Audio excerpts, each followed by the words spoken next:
Do you think there's a factor of believing in yourself? Like, one of the things that is crucial with entrepreneurship or anything that we're doing is having that belief, base level belief in ourselves that we are capable, that we can do it. And I'll often say to folks, if you don't have the belief in yourself in this moment, lean on people that do have that belief and hold on to that, baby. But do you think that a factor in taking risks, a factor in going for what you want, if there isn't a base level belief in yourself, it's going to be next to impossible? There are a lot of factors to consider, and that could be a whole other topic of conversation on its Mm-hmm. own. I think for me, my main consideration was, if I don't have that belief, will my mental health survive the risk? Oh, that's interesting. If I don't have the belief, will my mental health survive the risk? Because I may be capable of taking the risk, but Yeah. the process of going through that risk could cause relapse in Yeah. in my eating disorder, could Mm-hmm. cause my depression to be overpowering. There's so Yeah. many other factors, Anxiety. anxiety, like all of that has to Mm-hmm. be taken into consideration with me. So if I don't have that sort of confidence that this is a possible, even Yeah. if I can't see the possibility and feel like enough security in myself, yeah, I might be able to do it, but will I survive it? Welcome to the Work Less, Play More podcast for busy entrepreneurs who are ready to ditch the hustle, stop burning out on busy work, and get back to having a life. My name is Lindsay Johnson, aka The Radical Connector, and I've spent the last 10 years teaching first-time entrepreneurs how to get customers and make money. Listen in as I chat with other hustle-recovering business owners as we share our top tips for, you guessed it, working less and playing more. Let's do this. Hello, friends. Welcome to this week's podcast. As always, I am delighted that you are here. And again, I snagged one of the Facebook Live conversations I had with a friend and fellow entrepreneur, Megan de Boekhorst, because oh my goodness, the conversation was so good. I knew instantly that I was going to turn it into a podcast because I think there was about 3 points that she said that, whoo, the hair stood up on the back of my neck. It was golden. So let me tell you what this week's podcast is all about. This podcast started off as a conversation around Megan's roller coaster journey with entrepreneurship and how she's kind of been bouncing from thing to thing to thing over the years, really trying to find what fit right for her. And along with that meant going from job to no job, back to job to no job. Because of course, if our business isn't making money, we still have to pay the bills. Am I right? So this conversation really began as what it's like to go back to work as a new entrepreneur, as you're kind of just figuring things out. Megan shares what best suited the situation for her and her mental health with going back to the 9-to-5 day job. She was really strategic in choosing something that would support her mental health and allow her to not be working long hours, but still work in a field that is aligned with her passion around mental health. Megan went on to talk about her passion with her 1 in 5 apparel line and her advocacy for normalizing mental health and taking away the stigma. And of course, we dove into using entrepreneurship as a vehicle for growth, self-development, and exploration. And obviously, how you need to keep the long-term, bigger picture of the vision of your business and where you're going, keeping that end goal still in the forefront so that it makes going back to that 9-to-5 easier when you know where you're going outside of that. Now, as I said, for those who haven't met Megan, she is changing the narrative on mental illness. She is the founder of 1 in 5 Apparel, is a community support worker. That's her 9-to-5, or should I say 9-to-4 these days. And she is a fierce mental health advocate. If you enjoyed this episode, make sure you come and join my Facebook community, Rad Connectors, where we go live all the time with different members of the community as they share their entrepreneurial wisdom gleaned over their time building a business and all of the professional and personal development that comes along with that. In the meantime, I hope you enjoy this podcast. It's one of my favorites. Let's do this thing. How's it going? Friends, we have Megan de Boekhorst here with us today from 1 in 5 Apparel, also known as Megan Mentally. Megan is going to be talking to us a little bit about what it's like to make those compromises as a young business, as a newish business. Things like having to go back to your day job when you didn't really want to. First, Megan, why don't you give people some background into your entrepreneurial journey, because it's been a roller coaster. It's been since 2014, and I finally am on a business where I'm like, no, this is what I'm meant to be doing. But do you believe it though? Because every time you're like, no, this is it. No, this is it. This is it, man. No, I do believe it. And after everything this business has put me through, yeah, this is it. This is part of it. I mean, I have a bigger vision for the future, but I'm on the right track. And I know that every entrepreneurial experience has gotten me closer and further and helped build each future business. I mean, in 2014, I was still in university. I didn't know what I was doing. But yeah, I am a serial entrepreneur. I was like, does anybody know what they're doing? I mean, ever? But anyways, serial entrepreneur. You started off coaching. I started off with coaching and a body care line. Yeah. Oh. I actually did start off in product. I know. Okay. And I love product too. I do love e-commerce. I love product marketing. Yeah. So my career background is actually in marketing and public relations. And so I was finishing school and then starting my, first PR job. It's what I had gone to school for. And still just I'm a creative person and I like to explore. And I find entrepreneurship is just a beautiful vehicle of exploration and self-discovery. And I think that's what I was doing with it. I'm like, could take a moment to just hit that for a second? Entrepreneurship is what'd you call it? A beautiful journey of self-discovery and growth and exploration and play. Like I've always, and this is part of the problem with why a lot of my businesses maybe, I don't like to say my business has failed because they've all led to something else. But why somebody would say your business failed is just because I've explored entrepreneurship as a playground and it took me years to take it seriously. Years. Even when I was a full-time entrepreneur for the first time, I wasn't really taking it seriously. So what changed to make you take it seriously?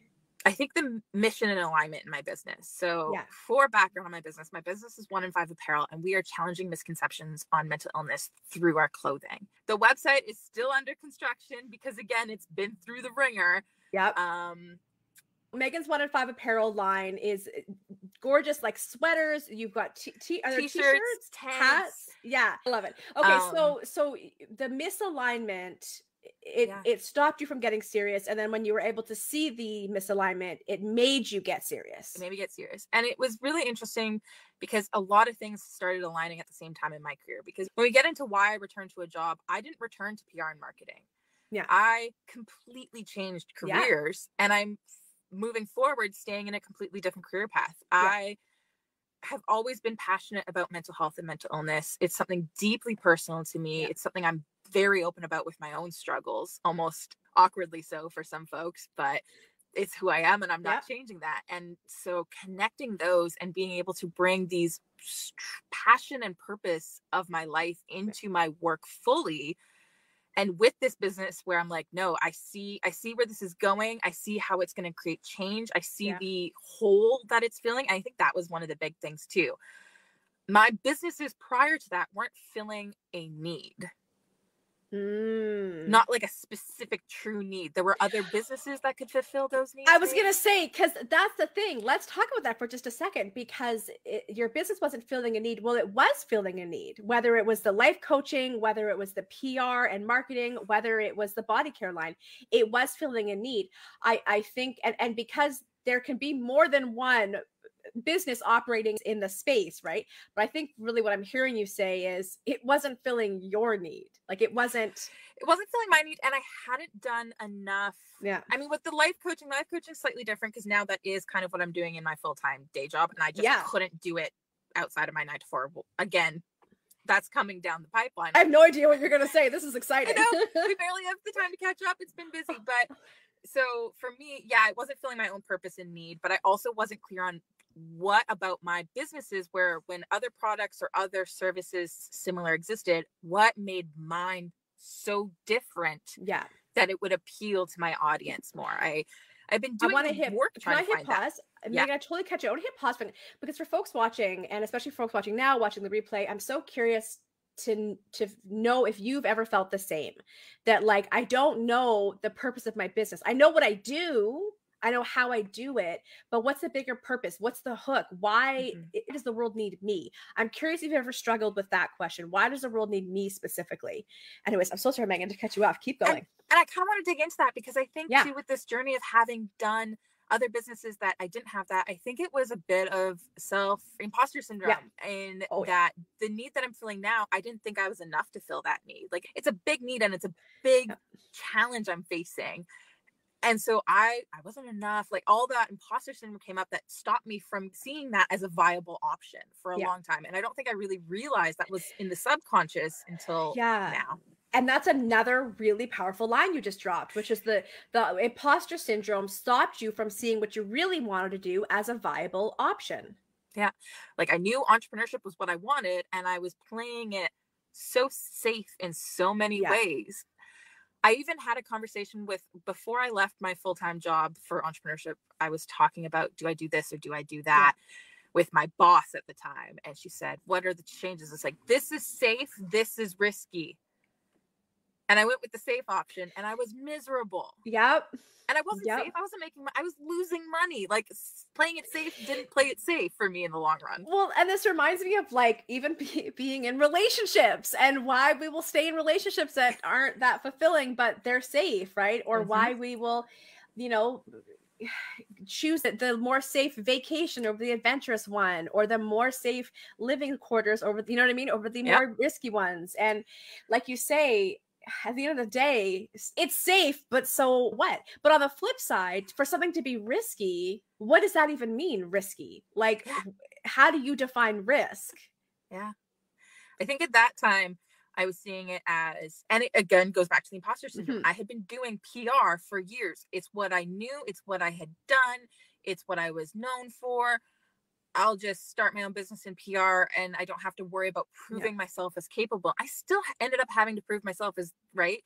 All that still came up. But in my head, I was like, no, this is what I've done. So I won't have to prove myself. Yeah. Whereas in the other one, it's so far out of what I've done. I'd have to prove myself worthy in a sense. I know, because I'm like thinking, do you think there's a factor of believing in yourself? Like one of the things that is crucial with entrepreneurship or anything that we're doing is having that base level belief in ourselves that we are capable, that we can do it. And I'll often say to folks, if you don't have the belief in yourself in this moment, lean on people that do have that belief and hold on to that, baby. But do you think that a factor in taking risks, a factor in going for what you want, if there isn't a base level belief in yourself, it's going to be next to impossible? I think, there are a lot of factors to consider, and that could be a whole other topic of conversation on its own. I think for me, my main consideration was if I don't have that belief, will my mental health survive the risk? Oh, that's interesting. If I don't have the belief, will my mental health survive the risk? Because I may be capable of taking the risk, but the process of going through that risk could cause relapse in my in my eating disorder, could cause my depression to be overpowering. There's so many other factors. Anxiety, like all of that has to be taken into consideration with me. So if I don't have that sort of confidence that this is a possible, even if I can't see the possibility and feel like enough security in myself, I might be able to do it, but will I survive it? Yeah. And that reminds me of like even just times in my life where there's been something presented in front of me and I knew I could do it, but I also knew the anxiety that would come along with it. And I chose not to do it because I didn't want the accompanying anxiety. Right. And so whether the belief is there or it's not there, either way, what I'm hearing you say is you have to factor in your mental health and the toll it will take on your mental health, whether you decide to do this or this, either whether you're confident or not. What is the mental health toll? Yeah. And I think we're seeing that in space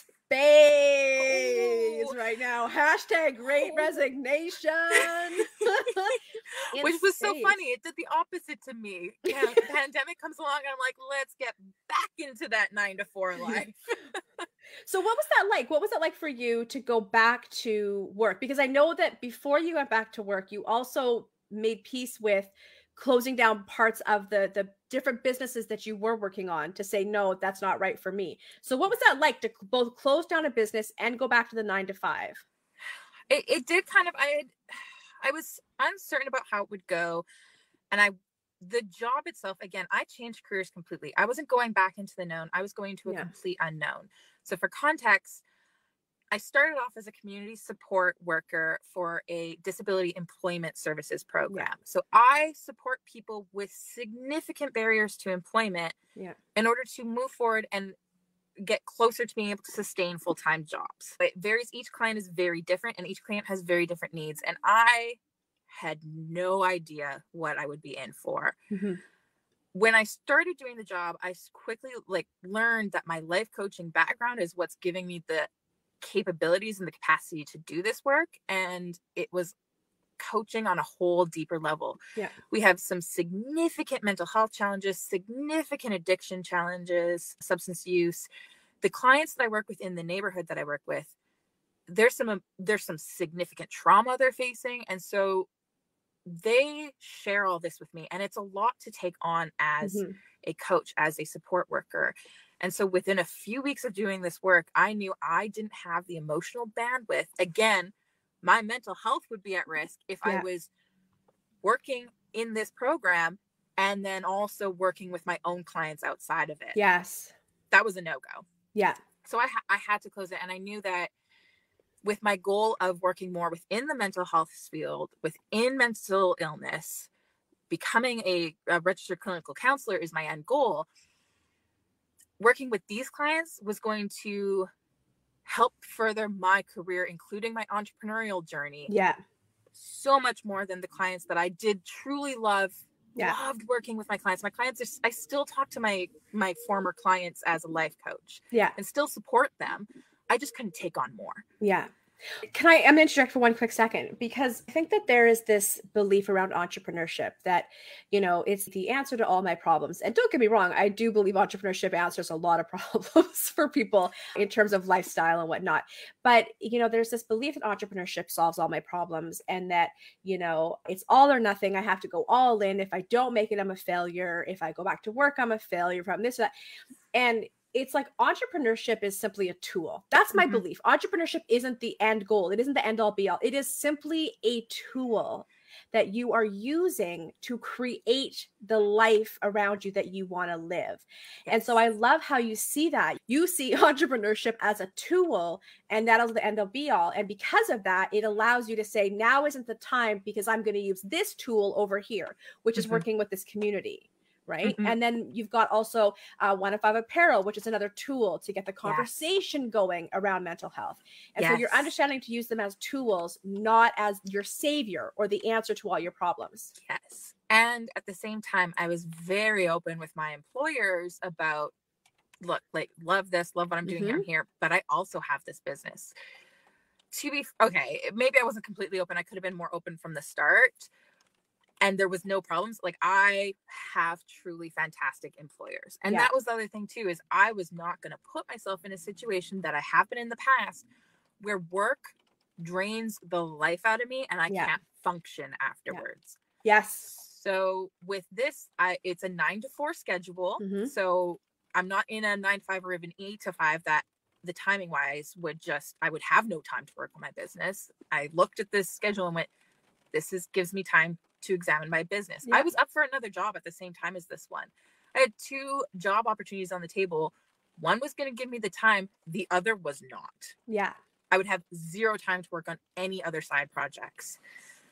So I went with a job that was going to have that flexibility and that space to allow me to continue to pursue my entrepreneurship journey. Yeah. It's also giving me the stability to pursue that.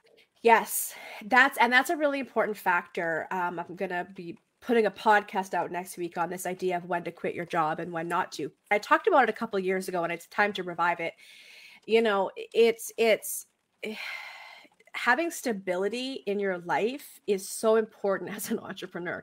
Your business takes money. It also takes an incredible amount of coming out of your comfort zone and vulnerability, right? Mm-hmm. And so knowing that you have that steady paycheck, knowing that you have that, it's so important in the beginning. Plus, let's be honest, your business takes money. It's good money. Yeah. Especially, and I mean, service businesses take a lot of money too. You can be more strategic with a product-based With business. a product base, so much overhead, so much upfront cost. Overhead at the start.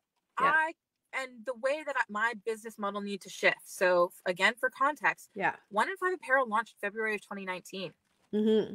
It launched on a print on demand. I did it in a very smart way, so I had as low overhead as possible, and I got to test my idea and see that need and get that connection and really play with it a bit. I still had that play mindset at the time. Yeah. Once I saw that, I was like, there is something here. I started thinking, how do I take this and make it a true full-on business? Like, not just play, not just an experiment, get the strategy behind it, put the business plan together, do the cash flows, everything. Yeah. And I started working on that in 2020. Yeah. I had a plan. I had a plan where 1 in 5 was going to be my full time for 2020. 2020 was going to be the year it took off and skyrocketed. We can't go there. Do you know how many? 2020 is my year. 2020 is 2020 was my year. And then circumstances changed, and I had to pivot the plan. And the plan is now launching in 2021. But it did, and that played a huge role because the plan had to go out the door. I had to make adjustments, and I actually had to shut my business down because the way the operations were working, the plan would have fixed it, but the plan couldn't work at that time without certain circumstances, and all my production providers shut down because of the pandemic. I couldn't get my products at all. I just had a plumber here. Sorry, I'm sorry, continue. Yeah. No, what did you say? I was going to say, I just had a plumber here, and we wanted just an insert for our carburetor, or for, and he's like, you can't get them. You can't get them. Everyone, you can't get that. No one has anything. It's wild. It's nuts. Yeah. At that time, they had shut down because they were all in the US. You were like the US, if we recall early days of the pandemic, I know it feels like a lifetime ago, but the US basically shut down operations. They had to. Everybody was at home. And so they didn't have the workers to create my products. Yeah. And then if they did get to create a product, it took a month for it to ship. Yeah. Let alone the shipping timelines. It was hurting my brand. It was a nightmare. It was a nightmare. So I had to shut down, and I shut down with the promise that we'll be back. I didn't say, this is it. This is done. It literally, my Instagram post said, we'll be back. Yeah. And I went into the why, I went into the everything, and just said, we got to figure our stuff out, and we're going to be back. So did you find that you were able to handle that with a certain amount of grace within yourself, not beating yourself up, not putting pressure on yourself, like just really being able to have that ease as you made these decisions? I knew it was the right decision, and I was lucky because circumstances gave me time. When I was struggling with the decision for a bit because, again, I didn't have the same like, oh, I'm a failure feelings, but it was still like, is this the right thing? I don't know how long it's going to be. I feel like it's just up in the air. And as I was struggling, an order came in, and I knew I didn't want to shut down when somebody's order was in production and cause them to worry. So I couldn't actually make the announcement for 2 months because it took her 2 months to get her order. Oh my goodness. And so I was waiting for that to process until I could. So I had that time to process my decision. And so making it public still sucked. Yeah. But it was so much easier to do. Okay. So for folks that are in a position where they're having to make some decisions that might suck, but it is for the advancement of their business or of their life goals, what piece of advice would you give them to help them navigate the decision-making process without internalizing it as failure or something that they did wrong? Talk it out loud. Just don't keep it in your head. Don't keep it inside your body. There's a beautiful saying that trauma lives in the body. It's the same with this kind of stuff. If you keep it in your body, it's going to stay in your body. Yeah. I talked it out loud with my friends, with my support system. And sometimes, and that's what I think people in support roles often struggle with, is your role isn't always necessarily to give advice. It's to just be another person to receive the information and allow it to escape our bodies. Yes. Yeah. Not hold on to it. And diffuse it. When we speak things, it diffuses the energy, diffuses the charge around it. Yeah. Right? Yeah. So just doing that, talking it out loud to myself even helped. Again, these were early pandemic days. We were isolated. I had my cat, so I technically was talking to Smudge. So even that helped. So processing it and just taking the time you need with it. I think we often feel that hustle and that rush, knowing when you can slow down and keeping the long game in mind. Again, I knew my purpose. I knew the mission. I knew my value. I knew what was unique. My biggest fear was somebody coming in and stealing my stuff, because I have a very non-trademarkable items out there. Okay. And that was my fear, that in the time I needed, somebody else would come and take it. Yeah. But they haven't. So, so you're good. So I'm good. And I just kept that long game in mind. I still do. While I'm at work, I keep the long game, the long-term vision at the forefront of my mind. Yeah. Yeah. That's really what carries you through anything big, not just entrepreneurship, any big, thing that you're taking on, is holding on to the vision of where you're going. And remember that as much as it might be uncomfortable or frustrating or sucky or sad or lonely or scary right now, it won't be like that forever. And you are heading in a direction towards your goals, towards the dreams that you're wanting to create. And I feel like that goes for the pandemic as well. It won't be like this forever. We've already seen improvements. We have. This Halloween that we just had, people were like out socializing and doing fun things. And oh my God, all the costumes. What? All the little kitties. So cute. Kitties at the door. It was great. Did you get to do trick-or-treaters? I actually partnered with an Airbnb called the That's right, with the Chilliwack House. Yep, I saw your posts. And did some work with them, and got to hand out candy to all the little kids, and my heart was exploding. It was amazing. It was so good to go back to that. And I think the kids needed it. Yeah, the kids for sure. Like, there's a lot of my friends were reporting back about how their kids, they're not pandemic babies, but pandemic kids. So they're still quite young, right? And like my one friend's daughter went for the first time. I was just blown away by she could just go up to someone's house and knock, and they would give her candy. And I was like, to come inside the house. I know. They don't know what to do. They don't. What do we do? Strangers, people. Okay, so Megan, as we wrap us up here, I want to give you the chance, because you said you had something you want to share with us. So please share with us what's going on with you. So in August of 2020, I promised we'll be back. Yeah. Finally, I can share November 23rd. The pre-launch sale for 1 in 5 apparel will begin, and we will officially be back before the end of this year. I love it. I have a pop-up in Chilliwack on December 11th.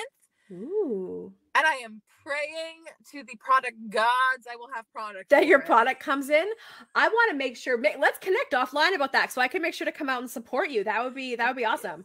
Yeah, it's going to be great. I'm so excited. The pre-launch sale, like I said, it starts November 23rd. There are only 100 pre-launch sale items available. Details on that will be. I haven't even announced this on the one. Put it on there. On my email list. Yeah. It's called the Talking Points community. They get early access to the pre-launch sale, and then access for everyone will open up on the Friday. I think that's the 25th of November. Be sure to also follow my entrepreneurship journey and living with mental illness while growing a business journey on Megan Mentally on Instagram as well. Yeah, so you can follow Megan on Instagram there. You can put your email in for the 1 in 5 apparel to get alerted when everything is ready to go. Megan, you dropped some gold. Thank you. Amazing. All right. Well, we're going to let you get back to helping people. Get back to work. I know. Thank you so much for hanging out with us today. I know we still have to do some work on something, whatever that means. This was my lunch break. A lunch break. Well, I really appreciate you coming out here and spending some time with us on your lunch break. So have a great day. We will talk to you soon. Thanks everybody for hanging out with us. Bye. Thank you so much for joining me today. If you want to learn more about joining my community for new entrepreneurs who want to ditch the busy work and discover how to work less and play more all the way to 6 figures and beyond, please visit theradicalconnector.com. Check out today's show notes for all the juicy resources we covered. If you loved what you've heard, subscribe and leave a review. Happy connecting. I will see you online.